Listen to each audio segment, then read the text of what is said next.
It isn't a bargain, but I think we're going to show more where it starts to get to a point where they start to become like. Yeah, it's not that it's a bargain. It's just a significant drop. Like, yeah, I mean, $5,000 is a significant drop in 3 months. Imagine if you were that guy in April who paid $15,000, and then you're like, oh shit. 2 months later, somebody else got the same book as I did for $10,000. Collectibles. I'm kind of pissed off about the $5,000. Collectibles in general, in collectibles in general, it's hard to use the term bargain because you never know when something like that will drop. Like, you know, if you bought it for $10,000 and now you're trying to unload it, it ain't no bargain. Yeah, you know? Not anymore. Like, yeah, it's not just but the problem is the last time it sold for $10,000, it's been like, I think it's almost a year now for that. It was actually longer than that because the sales before the $15,000 were more like 12, 11, like it was still above 10. And like there's still like 11 months before that. It's not a book that sold a lot. All like the 8 month, you start looking at some of these books that were 8 months ago, what the price was, and like some of them, there's a book we'll talk about probably next week. The last time the price was this low on that book, and the book hasn't even really hit yet. It was 2 years ago. It was literally like, I think 21 months, something like that. Are you talking about Afra? It's Vader 3, yeah. Well, but I think you're kind of seeing the market. Too. I mean, Blade's one of those characters we know is coming. He's already casted and everything's there. I get people are on vacation, but I'm not selling a 20,000. I mean, I don't know. Matt, what were you going to say? I was saying I don't think it's vacation, man. I think this is the market starting to correct itself from when people, 2 years ago when people had COVID and they were getting that government check and the government, like getting more money than they're making working, and they had disposable income to throw around and going crazy on buying books. I don't know that pumped that much money into it. Yeah. I think it did because you saw just the giant boom in comic book sales. I think it was a mixture of things, not just that. There's a lot of people here. Vacation, people have collectibles because they didn't spend it on other stuff. That's part of it too. I get they have less disposable income, but there's also less people. I think that's more the thing. It's not less people. Like, I think during the COVID time, there was a lot of investors who usually invest in other things, some traders, some stock trade. Like, they said, hey, let me fuck around in the comic market for a little bit. And that money, it attracted new people who normally wouldn't have their eyes on this market and this game, are now have nowhere to go. They're turning to the internet. They're finding people, like this channel and others out there, and they're shifting their focus and they're seeing, well, people are making big money doing this, and so they're dabbling in markets they otherwise wouldn't have. Yeah, now they're fucking buying NFTs and other dumb shit and throwing their money at card breaks and how's those Ethereum backed NFTs going for? Yeah, those markets have fallen. They're like selling the cores to mine Ethereum at this point. That's how bad it's got. But I think it is a bigger portion of, we always say they're smarter buyers, but it's always that leveling off of, like, I mean, look at even who's doing content anymore. You know what I mean? Like, some of those guys that were saying like how great they were, like, had to go back to their real jobs now. You know what I mean? Like, they had to go back. They're not doing supposedly what they were before when they were killing it in the game. You know what I mean? Like, a lot of those people aren't around, or their channels are dying. Like, thanks for that. So thanks for rubbing that in. I'm just saying, like, some of those people, when we warned them, people were. We could have been contenders, Marco. We could have been contenders. Could have been somebody. Yeah. Hey, Mark's saying it, but Mark's saying this, but this was a big speech that people fucking really gave me shit about. But when you got to come down and you got to start paying that fucking tax bill, how funny is it now? How funny is it when you got to pay taxes? Like, that was it. A lot of people got in there. They either lost their asses. I mean, I know for a fact, even followers on IG and stuff, there's at least, and I don't even have that big of an IG following, there's at least 100 people who've dropped off from when I started doing this 2-3 years ago, that no longer even have IG comic book accounts. They like cut it off. And these were dudes that were the towel. I'm out. Not everybody pays taxes on their NFTs. I'm hustling. What do they call it? Hustle culture or some shit at one point? Like, dude, I get it, man. You could laugh all you want about big speeches about paying taxes and not falling for fucking NFT scams, but Everybody wanted to be the next Gary well, Vee for hustle 2 culture. I years, mean, that and goes they to had to go back to anything. That work. goes to people who are trying to trade sneakers, to try to trade fucking I'll still open limited up. posters, fucking records, skateboard mean, decks, Do you toys, keep whatever you it is. keep your there's money a in a fucking fucking market. Chinese takeout container? When I just picked that one up, I didn't. Okay, I was like, so do you want me to go pull out the money bag too? I probably got one of those laying around here. But that's what I'm saying. Like at the end of the day, like it is what it is, man. Like they should have paid their taxes. Should have listened. So we're gonna see a lot taxes on NFTs. So not everyone's gonna pay their taxes on NFTs. Well, I mean, yeah, some people are. Some people go on podcasts and tell you that you don't have to pay taxes on NFTs. Oh, yeah, some people say that. Ruined my business. Yeah. You gotta have some cash on. Like if you want to buy books, you gotta have cash on hand. You know what I mean? But yeah, no, I mean, so that was our 10 on 10. I mean, I think you guys are right on about some of the things you're saying. Summer vacation, sure. Checks that were being handed out, sure. A little bit here, a little bit there. I do think there's a lot of people who are smarter too on what they're buying. They're not going to fall for an Art Gem 1 in 100 at triple ratio. You know what I mean? They've seen these things people have said before, that have failed, and they're like, "Hey, look, dude, I get it, but I'm not doing that." And you know what I mean? I don't know about that. But you don't think so?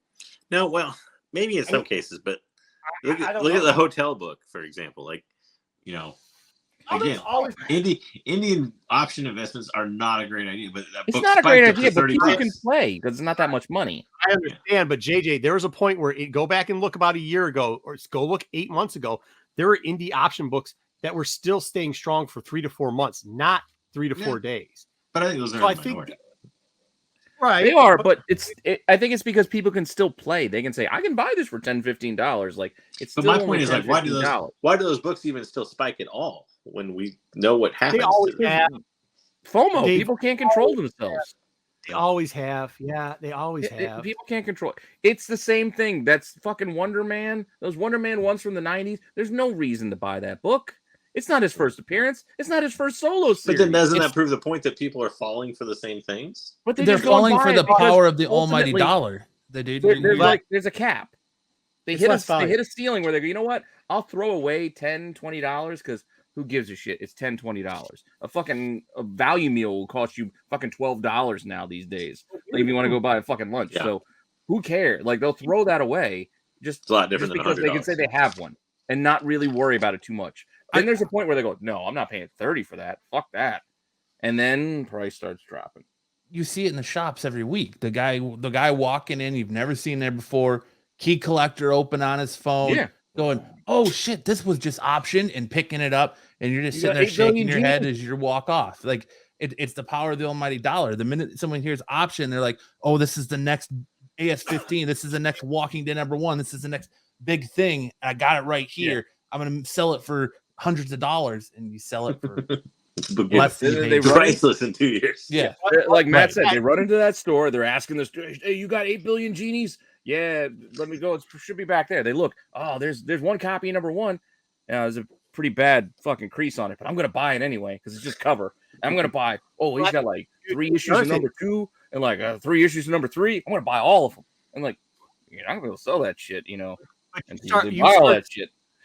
So one of the things too, one of the trends that we've started to see too, even on eBay, is like I was talking about this today, was like the lower end stuff is selling, which is something you haven't seen for a couple of years. Like if it's all the $3 books are gone for like, let's say 8 genies. I'm using it as an example, not saying for sure, but like there's still books that are listed at 3 times cover, and that's all that's available. 6 months ago, that wasn't the case. All of the books would be gone. You know what I mean? So you have to say, where's that happening? Where is now where it was an option and it would go up to $80 or $100? Where's that option? It's now $20 is the It's because there's plenty of other sellers buying those books for all the $3 that are out there, so they can go and take it over to Whatnot and go and try to have that shit auctioned out for $10. They're just taking a shot, taking blind shots in the dark, hoping to have fucking stock to sell on Whatnot. I'm going to try to sell. That's the #1 selling point over there too on Whatnot. There's a certain store shop owner who I won't name that everybody in here knows that's his gimmick. oh, come on, guys, this book was $50 last week, and it's been optioned for this. Come on, it should be a $50 book, and you're not going to get $50 for it. No. Yep. They'll try to talk it up. Yeah, I mean, like that's part of eBay Live coming. eBay Live's coming. eBay That's Live's going to be interesting. eBay Live's coming. And by the way, even with that, those I'm not going to smudge in someplace that Pete sells. I know. I sell a case. Well, I try to. I just don't have the patience or the time or the energy to get shit together. Plus, like Matt said, I'm not going to go and tell people like this should be. I'm not going to tell anybody what I think a book should be. I'll tell you a book. I'll tell you straight up, like I found this for $1. I'm starting the auction at $1. If you want to pay more than $1, that's on you. You go right ahead. I bought it for $1. It's a cool book. I already have another one, so I'm keeping my other one.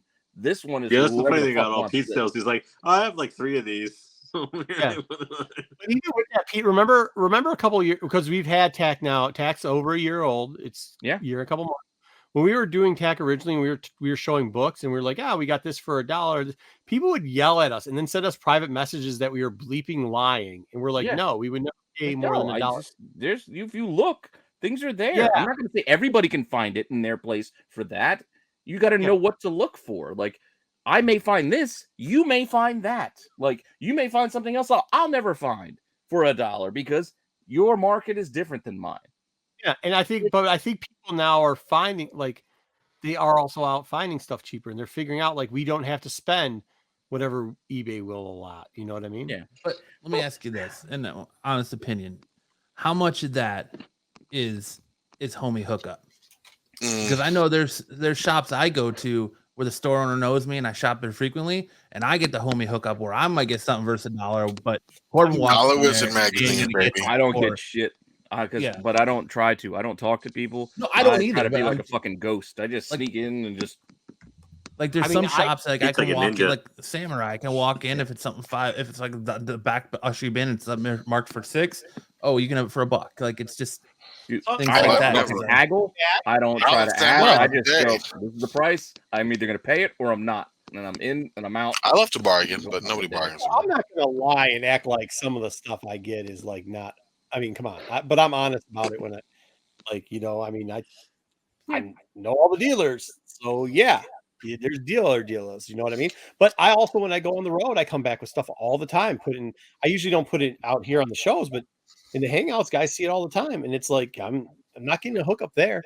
You can still find it. You can still do stuff, man. You know what I mean? Like, you can. It's harder to find, but. Yeah. All I'm saying is, like, don't let this YouTube show fool you. You get me out in a shop or at a show, I'm a fucking introvert. I ain't talking to nobody. I'm just fucking wandering, doing my thing. I just want to go dig in a box. Get your books. Get my books. I'll go up to the shop owner. I'll be like, that's it. I'm not there to socialize. I just like comics. Anyway, you should make friends with. That's one thing you've always told me to disagree with you. Like, you should make friends with. Yeah, be friendly. I'm not saying I'm not friendly with my LCS. I just don't. There's no else. I think there's a lot of junk with that too. Like when you see, like, even when you see people, and you can tell this too, because oh man, if you drop, so I hope your battery doesn't die. But like, you'll see people out there, and you'll see them complain, like, about their grades. They'll drop a whole thing on all these graded books, and like blah blah blah. Oh man, I just have to get this repressed or whatever. Okay, let's start factoring in all that stuff. Number 2. This ain't going to make a difference of it. Number 3, by the time you get that back, you're already losing. So even if you're like, look at this one book, man, it's cool. I only bought it for a cover and it's a $400 book. Right. But now I just saw 10 other books that you paid grading for. Obviously you're pressing and cleaning for it, and you're paying for shipping, and you definitely didn't max it out because you didn't do a full pre-screen, and because it's already booked, and you're going to crack it, and you're going to run through, even if you don't run it all through again. And you now have spent on all your books. You spent the more than $400 you're going to make off the other book after fees. Like, this doesn't make sense. This is what people were doing for 2 fucking years. For 2 fucking years, they've been doing this. And now you're starting to see it down, because when the tax bills due, because if you sell it, you still owe taxes. And I'm not going to get into it too far, but I'm not going to get into too far. You're still going to owe taxes. Yeah. And at the end of time of that, they're losing money. How can they support it with no job or on the single income already? Apart from you're going to owe taxes, there was a time before recent tax law changes where you had up to like 20 grand before you got automatically reported. Yeah. Now that shit's like $600. So you can sell like 2 books on fucking eBay. Your shit's going to get reported to the IRS. They're going to expect you to make good on the income that you made. So if you didn't properly track what you've been doing, you're going to end up getting fucked. And that's why I like what you guys talk about, because there's a lot of deceit out there too in this community, like especially selling online with some of these apps I'm not going to name, because I mean I sell on Whatnot too every now and then, but like there's a lot of people that sell on there that I hate to tell you, you think they're big shots because they've got all these hot covers and stuff. A lot of times they're not their books. Yeah. They've just got the following, so other people are consigning it I to them to sell. hope they realize that they're the ones who are going to be stuck with that tax bill, that they work that into the deal that they have to get the books they have to sell. But if they didn't, they're going to get fucked too. And I feel bad for that because it's going to be on you. Yeah, I mean, like none of you can tell who's real, because a lot of these conversations these guys are having here, they're truly, I mean, it's truth. And Matt, you know, behind the scenes too, there's a lot of guys throughout all the years that we've been working together that will say a lot of things in back rooms, and I'm smiling because, like, I mean, how many times have you heard me say that's not fucking true? You do not go online, do not go in front of the camera and say that. That's not how that works. And you're right. I mean, they will do it. And I think people, like I said, I think people are more educated about that. I don't think it's just all people going on vacation. I hope it's not. I don't see it also. It's a mixture of things. It's not any one thing. Because you still see some books selling for pretty decent money. eBay has been doing very well for people lately across the board for sellers. You know what I mean? It has. You know, I mean, if you were smart, if you sell books, that's the problem. I got to get books to sell, not because I need to make money, because I need to clear space out of this room, or my wife's gonna fucking kill me. I mean, yeah, I am going to work. You are? Oh, right now, sorry. All right, Zaggy. Well, have a good day at work. Yeah. You know, so I mean, I think if you do it right, you should be all right. You know what I mean? Whatnot is a slop town for sales right now. I mean, there's always kind of an issue. Wait, what do you want me to wait? It always has been, because it got the reputation of going there to get great books for cheap, and that's why sellers get pissed off. Like the best part, no offense to him, was in the early days was watching Barger just get absolutely irate. Yeah, and fucking rage quit and end the stream. You cheap bastards. And that's what Kyle said, the same thing, selling books. He was like on Whatnot. And I've said it too. Like, you're like, man, that people don't want to spend more than $2 or $3 on a book that should go for a lot higher. But it's what you're gonna get. It is opening that's yourself why up. you gotta go. That probably brought down some of the market too. But you're right. There's on Whatnot, from the couple that I've seen, and I've only watched a couple, and I haven't watched them fully through. You can say whatever the fuck you want. Like, and people can knock what they want, but they won't let you get away. I mean, you can say whatever you want, because the problem, well, not the problem. The thing about Whatnot is, again, I've sold there. Like Matt said, he sold there too. You got to be of the mindset of, if you start an auction for $1, you got to be good with selling that book for $1, because there's a better than decent chance where nobody will want that book, because it's all about. It's not even about followers. Like, it's not like, oh, I need to have a ton of followers. You have to have people in the room when you're doing your shit who want the books you have to sell. You sell on eBay, you have the option of running a shit for a week or 3 days, 5 days, however long it is. You have a lot of opportunities for people to come in for that book. You sell on Whatnot. I put a comic up. I got a fucking minute. I got a minute for that person to be interested in that book. And if they're not, that shit's not going to sell. I don't think the personalities you see on Whatnot are different than real life personalities. I haven't watched certain people you guys are talking about on Whatnot, so I will not. I mean, I know some of them in real life. There's also no record.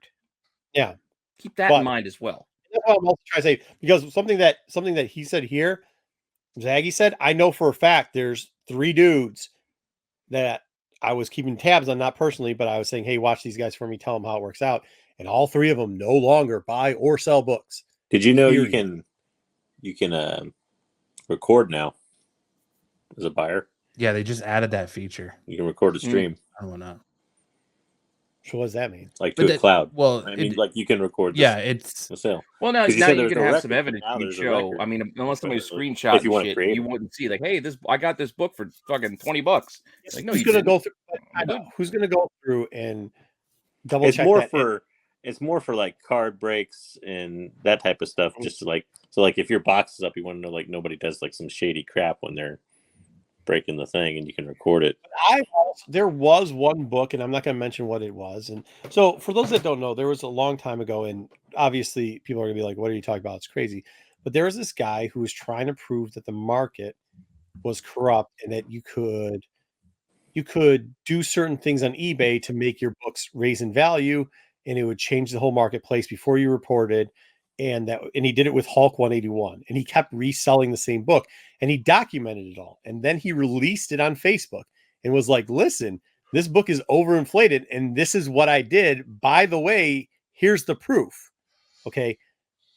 That same model I saw done on Whatnot for a book. Well, I understand that. True. You do that on any. You don't even need to do that same model. You just. Oh, I know. But no, what they did with the book then was resold the book on eBay and then sent.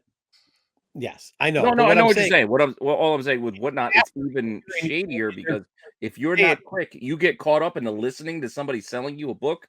You go, all right, yeah, I'm gonna bid. You realize like, why the fuck are you paying $40 for that book? You can buy one on eBay right now for $20. Why the fuck did you just pay $40? It's FOMO. Because you just bought into. Oh, I got. Well, yeah, and I gotta win. It's that rush too, because you get into it. So like next thing you know, you're bid up. Some dude's just bidding you up to bid you up, and you're paying $75 for a $25 book because you're just like, I want this now. Then you're answering the same question that started this whole conversation about why are people paying $10 for an indie book option that is not going to be worth. No, I know. It's the same thing. You'll always have that percentage, but I don't think it's as many. And I think some have been driven out because they've gone broke or they have to go counseling because their marriage is falling apart, which unfortunately has happened to some people. I think some of the other people have, realized, holy crap, what am I doing? You know what I mean? And then I think, maybe some people. Therein lies the trouble when you make this your business.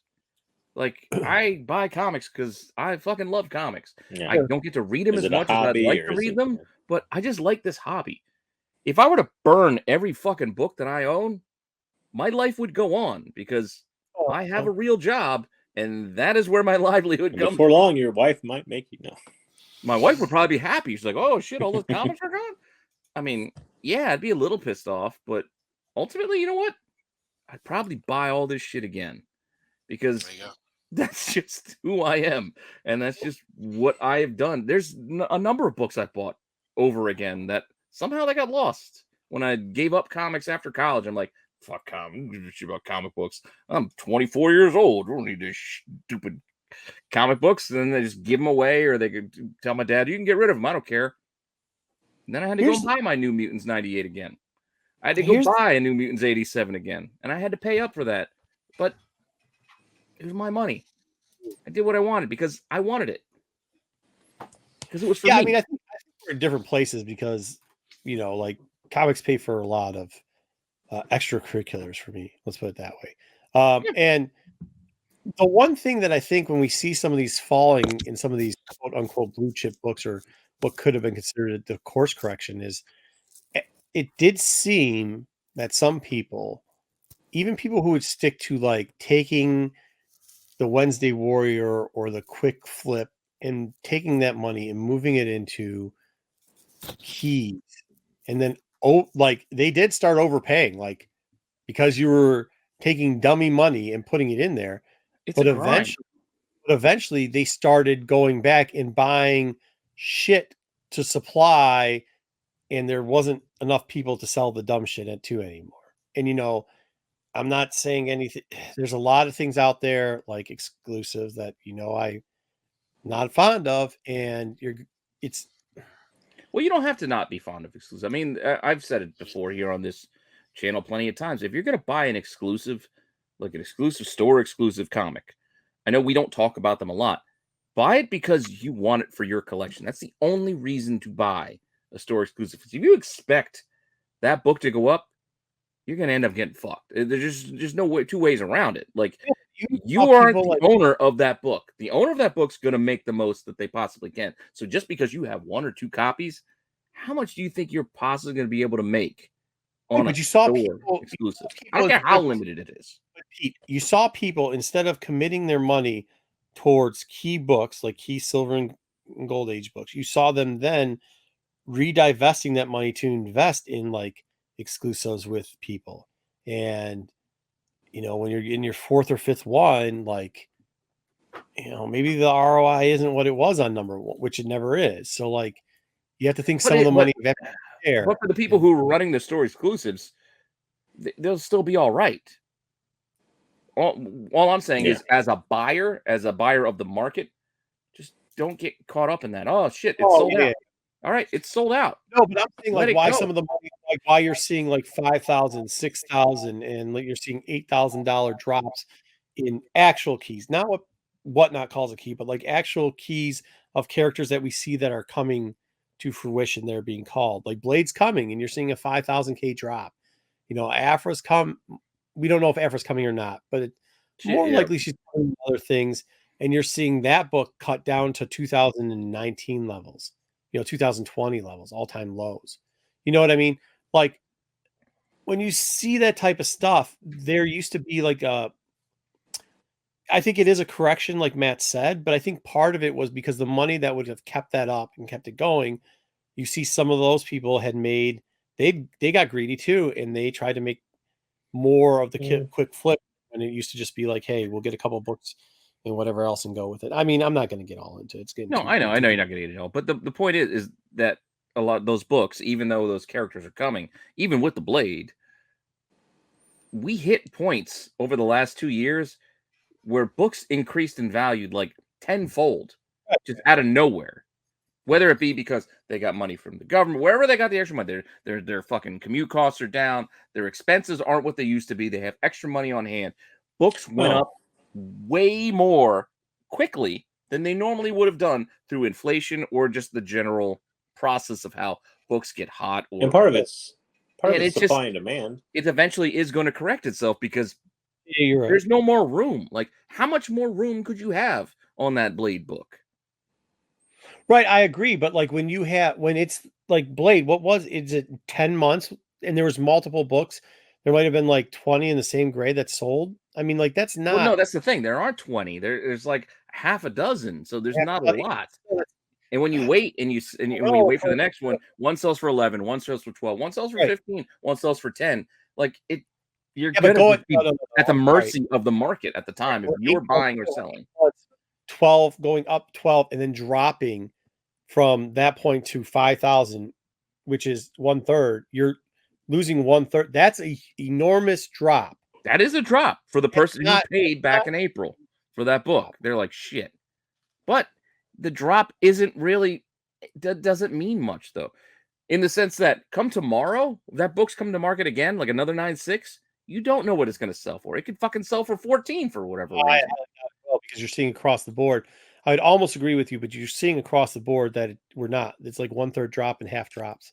So like, no, I know, but all I'm saying is you don't more than correction. Know where that money's going to come from. Well, like books like that are going to be people just throwing money at them. It's not just a normal fucking Wednesday Warrior going on. I'm going to pay 10 grand for a fucking Blade one, first Blade. Like that's not who's buying that book. And there's less buyers now, which creates more anomalies, I think, sometimes.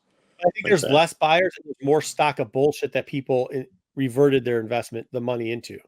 The money went someplace. I didn't think there's less buyers, just in general. I don't think you're thinking like from a pure investment standpoint. I think like from like Pete or me example, where it's more of like a hobby enthusiast. Like people that are like me, like I probably buy 20% of the comics I bought a year ago. Yeah. Honestly, I buy JJ, like on the regular pull list, the regular weekly pull list. I'm getting a lot less, and that includes keys and stuff. Like I hunt for keys far less than I do. That's what I'm saying. When that dollar amount, not even for you, JJ, but the guy that's below you that doesn't even spend as much as you do, when that guy starts buying less, but the guy that's like, hey, listen, I've got this month $10,000. I'm going to put, $4,000 into key, and I'm going to put my other $6,000 into buying XYZ and put it on eBay and do this and transfer it over. And now that $6,000, which you used to sell $12,000 worth of stuff, you're now selling $2,000 worth of stuff because nobody's even buying the low end. Like your independent titles aren't selling for $100 anymore. They're selling for $20. And you used to sell 50 copies of those, and now you're only selling 3. That's the reality of what's happening. That type of money's gone, like across, because his money's gone too. The guy who's spending that type of money, because you're not spending. I mean, I don't think there's that many people. You're thinking of it, I think, more from a personal standpoint. I don't think there's that many people sitting there reinvesting. Like, I think a lot of the people that paid $15,000 for Blade's first appearance, I don't know that they were all sitting there being like, I'm going to reinvest this money and move. Like, I think it was more along the lines of like, I'm a hobby enthusiast. I want all these comic keys because I'm going to collect comics and die with them. See, but some of those people, and I think those people are buying less now. There's a lot of the people that thought during the pandemic they were going to turn this into a job. Fuck my day, forget working for the man. I'm going to buy collection after collection after collection, and I'm going to turn this into a job. I'm going to flip. I'm going to sell. I'm going to make bank. And how they're sitting on piles and piles and piles of crap. Or even worse, you're going to buy all these comics, start a YouTube channel. Now you go to comic shop and say, hey, it's Comic Book Barbarian. They don't know who you are. You have a whole bunch of Kingdom Come trades. Okay. No, I'm kidding. No, I agree, but I think it's on all. I think it's on all different. You're far off. And JJ, I think you're right. Like all of our experiences are different in a different level. So like where I'm seeing dealers that are, and we've been having dealer wars where we are literally chewing ourselves apart, outpaying each other for stuff, and you're thinking like, damn, dude, like, okay, it's hard to stay in your lane. Like my lane is not. I'm not an FOC laner. That's not what I do. You know what I mean? There's a lot of guys that are online shops that decide they're trying to get into. I mean, FOC is the same thing as just being a Wednesday Warrior. It's right. Well, I mean, I did. Don't get me wrong. I did Wednesday Warrior. I did too. I think everybody has. I did a lot off of it. Don't get me wrong on that, but like even FOCing, that's not. I mean, FOCing like FOC pre-selling, that's not my lane. I don't, but I know the guys that do that, and those guys' lane wasn't typically buying collect. But you started when stuff started getting stupid, you started seeing them switch over and doing stuff like that. And they'd buy our back stock, which was good for us. You know what I mean? I'm not saying it wasn't, but like eventually that money that they would have been doing whatever they're best at, they diversed it. Now it's spread out. Even with the collections, because as you know, my one buddy who works at the office with me, my regular day job, he's the same day job as me. He bought a comic shop during the pandemic. Because he bought a fucking comic shop, and he keeps buying collection after collection. He can't keep up with going through it, and he won't consider what I keep telling him. I'm like, look, if you keep buying collections, pull the books that you can make money on, make that money. The rest of it, just blow it out. It doesn't matter.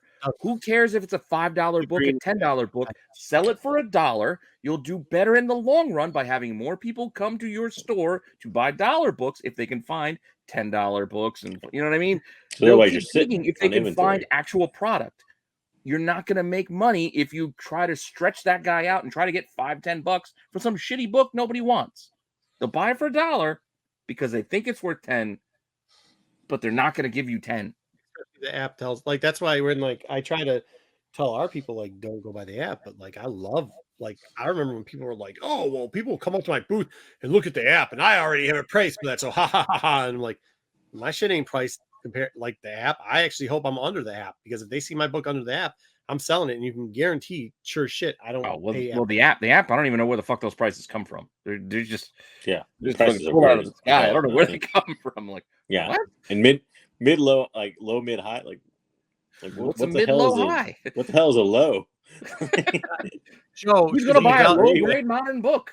Like, oh yeah, let me get that damaged art term 1 in 100. That book that hasn't come out yet is a mid low high price. I just think it's different. I'm going fishing in the morning. I really gotta get out. You going fishing? Yeah, it's fucking 12:45. We're just babbling on after we're gonna just fucking wrap this up. What I'm saying is, like, I think I think you should always know your margins, whatever way you go. And I think the comic book market isn't as easy as everybody thinks. It's not one lane, and it's not you can do all the lanes. You have to be good at whatever lane you're in, or you will be selling me your collection for fucking pennies on the dollar one day. And that's the sad fact of the reality, or somebody like me. Well, it's a mixture of that sad fact. I mean, because you either have to decide whether you are a collector or you are I don't know if you want to call it an investor, a fucking deal, whatever you want to call it. Like you can't do both because you can't keep the hot books for yourself and make money. You're just not going to be successful at business if you keep all the incentives for yourself. Again, a problem I had my buddy who bought a shop. I'm like, you can't keep those books and be profitable. You got to sell that shit because that's where you make your money. Yeah, I mean, it's a tough thing. You got to make that decision. Once again, I mean, we're gaming people, but I'm going fishing with my comic book buddies. Right. Yeah, we got to wrap this up anyway. So good luck with that. Sorry we went really long. I don't know why I got off into that. I thought that part was good. It's very informative. Yeah, we were talking about the Mario. We were just that's what people are tuning in for, man. I know, but you guys don't get the hate mail that I get, and I'm gonna get it after. I give a shit about hate mail. I'm just being honest. You can disagree all you want. That's fine. Everybody's entitled. I wish people thought I was as cool as you and tell you. Hate mail. We're gonna tell you what you think. What we think. Yeah. Yeah. I mean, it is what it is.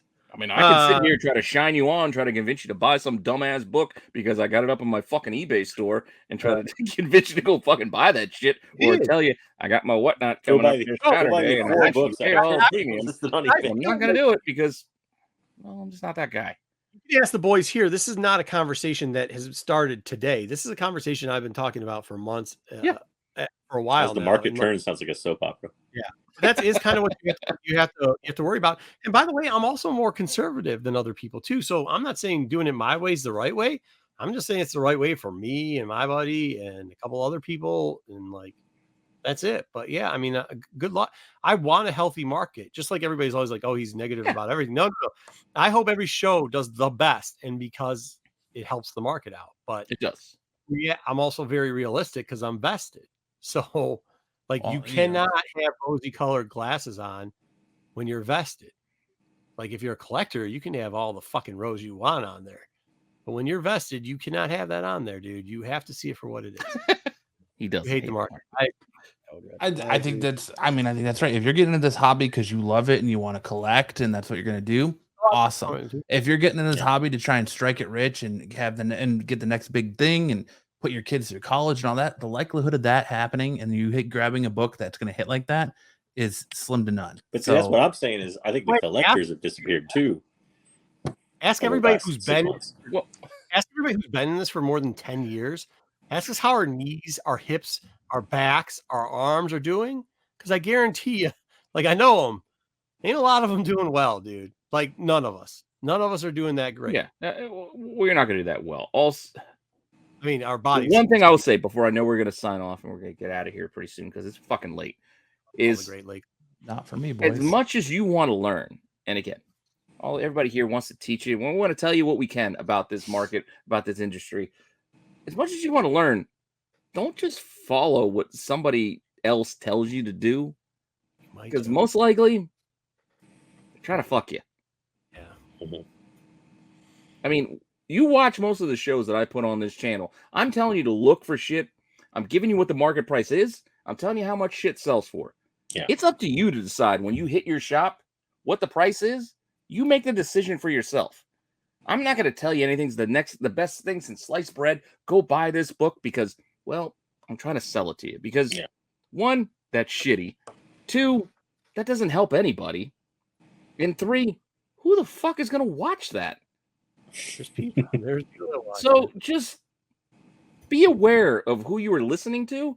And if you're trying to strike it rich via comics and all you're doing is watching people talk about comics, think about what the people who are talking about it are doing. Understand where their motives might lie as well. Well, and the sad fact is you're already a sucker because they've already sold that book and got top dollar for it. And now they're telling you about it. And you're not going to get that return. Well, also, too, along that line, don't always believe everybody's self-testimony. If somebody tells you, like, and they're in the game of comics and they're winning 100% of the time, and they never lose money, and everything I do is every speculation goal I've ever everything had I tell you is fucking gold. No. Turns around. Lying to you. Everybody has a loss in speculation. Around in 1 week.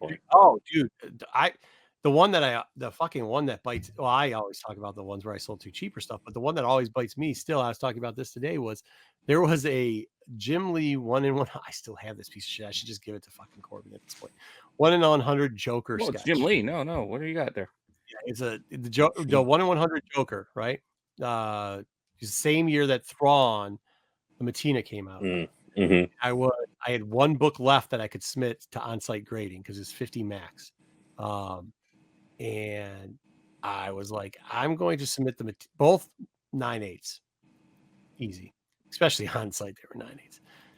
The Joker at the time was at least double ratio, and I had gotten it for 80.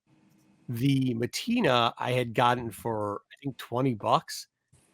And I was like, less than half. I said, I'll just submit the Matina because I'll never sell that book anyways. I'll sell the Joker raw if I have to. By the time I got back and remembered that I had the raw Joker, I think that book's like $20 now. The Matina. Is that black and white? Yeah, black and white. Mm-hmm. Okay. I know the one you're talking about then. And I think the other book, I mean, I don't know what it is now. I've got it buried here someplace. Fucking bullshit. But like the Matina's worth a fucking ton, and I'll never sell that fucking book. I still don't love it. That's the type of mistakes you make. Because like I could have got that Matina at whenever. But I knew I was on site, and I was like, dude, it's a drop dead 9.8 on site. I better grade it now if I want it at a 9.8. Not thinking that one day that book would be worth thousands of dollars, mind you. And the other book, which I could have made a couple $200-$300 off of at least, because I got it cheap. Fucking. Yeah, we all have our stories. We all have our. Everybody says. Or how I sold that fucking Dukevich fucking Ultimate Fallout 4 for $230. Hey, I sold that fucking Edge of Spider-Verse 2 land variant for $9.8, $800. I don't know what the fuck it is. Now it's like I mean, $10K. That is a lot. You hear those stories compared to like you do have to do something where they're saying where JJ's talking about is where guys are like, yeah, dude, I'm winning all the time, and they show you 20 books and you see the books and they're like, but CGC, CBCS screwed me, PGX book, like what the fuck are you talking about? Like, no, they didn't screw you. You got. You just don't know how to grade. You know what you're doing, man. What are you doing? Yeah. How are you winning? You got $1,000. You spent $1,000 and you've got $200 worth of books there. That makes no sense. Yeah, I think it was a JLA Joker sketch AOA. I think that's exactly what it was. Yeah. Yep. Yeah. I hype books all the time. Whatever. All right, I'm out. I'm going to be talking comics all day. Yeah, you go fishing. But again, it's good talk, guys. As always, it was fun going through the action movies, and we got more coming. So you're still on mute. You've been on mute for the last 20 minutes talking. Are you serious? I've been saying so many good things and funny jokes. I'm saying, like, Corbin, what are you saying? All my best jokes are when I'm muted. Wow, for shame. Doesn't even matter. Then I was saying it's been a fun time, but you're right, Mark. Couldn't even hear me. Here I go thinking they just don't. I guess it's not. I said like 4 or 5 things in the middle. I was like, okay. Yeah, I didn't hear shit. I'm like, Corbin's just being fucking quiet. I threw out something. It was quiet. I was like, well, damn, okay. Nah, Corbin's like, come on, guys, wrap this shit up. I want to go to fucking bed. I want to get something to eat. Fishing off the lake I live off of. It's a private. It's like a little Fort Nautical private. Wow, I've been talking to. Stuff like that. Which Great Lake Marco fishing in? None this weekend. I'm just going out my front door. I like to fish Michigan though. It's a little bit late for Erie. But I might go out to Michigan this year for Sam. Hey Marv, how's the NBA gig? Exhausting. How is it? Speaking of, I won't actually be available for the next 2 weeks because I'll be going to Vegas on Wednesday. This upcoming Wednesday, I start Vegas, the internship there, so I'll be doing the entirety of summer league. So it's been good, tiring, exhausting at times, but I mean, I've had an opportunity that I haven't had before. So after this event, I'm planning on reevaluating all of it. But yeah, for the next couple weeks, I'll be in Vegas, which feels like it's too long. Like it is. I don't know if 14 days is what I want to do out there. Yeah, like 4 days max, if that in Vegas is enough. I got 14. Yeah, 5 o'clock flight. Make sure you 14 is kind of long. The one cafeteria style thing they have, like it's not a cafeteria, but like the American food buffet. Mm-hmm. No, not buffet. there's like a restaurant that will always be a casual restaurant. That's what they call it, casual restaurant. Well, we go hit up the Fat Burger up the strip down the way. But find a casual place and make sure you order something there that you can take back to your room, because you will eventually just get sick of going. Yeah, depending on where you're staying. I remember the fucking Imperial Palace. They had a fucking lunch special down in the place that was like in between the fucking valet and not. It was like $4. You get yourself lunch, cheap as shit. Wow. Yeah. Find yourself a nice woman and go get married in the Taco Bell cantina. I will check it out. Thanks, Pete. Yeah, no, you're funny, man. No, take my advice, I can't wait to get back with you. I'll definitely be in the chat and tuning in over the next couple weeks, though. Are you staying on one of the properties? Are you staying on a strip property? Or are you staying on at the Virgin Hotel? Oh, Virgin. So yeah, they're gonna shuttle us back and forth too, because we'll be in Thomas and Mack. It's basically where I'll be spending all day every day once I get there. So yeah, it'll be I have no idea aside from that. Like I've done a You're cooking on it. Oh, really? It really is. Listen, so like whenever I can find love out there, that'd be great. Whenever you think a girl's being nice to you, Corbin, no offense, but she might, especially if it's on the strip. Yeah. Like outside. No, that's not even the best of the dudes just trying to give you the flyers. They got just stick them in your face. Sidewalks just nothing but flyers underneath your feet. Yeah. If you're on the strip, they usually don't want to work inside, so you'll be fine. But if it's outside, just look for a dude watching you very awkwardly while girls are talking to you, and that probably means I'm trying to go out to get breakfast. Stop smacking your stack of corn splits and sticking a vagina in my face. Yeah, card flippers are nice. Too early, fella. It's too early. Wow. You'll see it. You've never been. He's never been. You've never been? Oh, because all the stuff we're telling him, he's like just the casual shit at Vegas, not even the fucked up shit. If you're in Old Vegas, there's like pylons, like big, like parking thing. Don't ever pass them.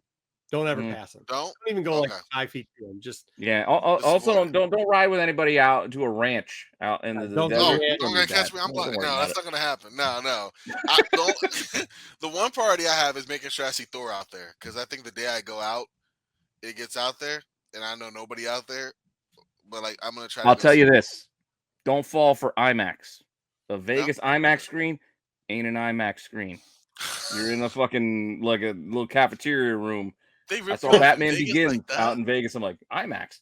The fuck is this? Like, my living room is bigger than this room. He's gonna go to the M&M store, bro. He's just gonna be in heaven. Look at all these different M&Ms. It's amazing. M&M store? Yeah, there's this huge M&M store out there. Oh wow! Give me some funny good stuff. Yeah, tell me the good stuff later. All right. I can't wait to hear all of Corbin's stories when he comes back from Vegas. And wait, if Joe got married in Vegas, maybe. Wow. Okay. Oh, Ryan, you missed a ton. We're about to leave. Ryan, 3 hours and 43 minutes. No, I gotta go though. All right. Yeah. With that, guys, Corbin, have fun on your trip. Corbin's gonna have more stuff when he comes back. Yes, can't wait. We had fun. Joe. Thanks, Matt, for stopping by. Make sure you guys all go sub Absolute Geek Podcast if you haven't already. Should be and JJ, you fucking guys know JJ by now. You guys are gonna be in San Diego in a couple weeks. Hit me up. I'll be slumming with you. I'll be bumping elbows with you. Huh? Go to San Diego for? No, never mind. Comic-Con, bro. Comic-Con. We're out. We gotta go. I gotta go. All right. Later, everybody.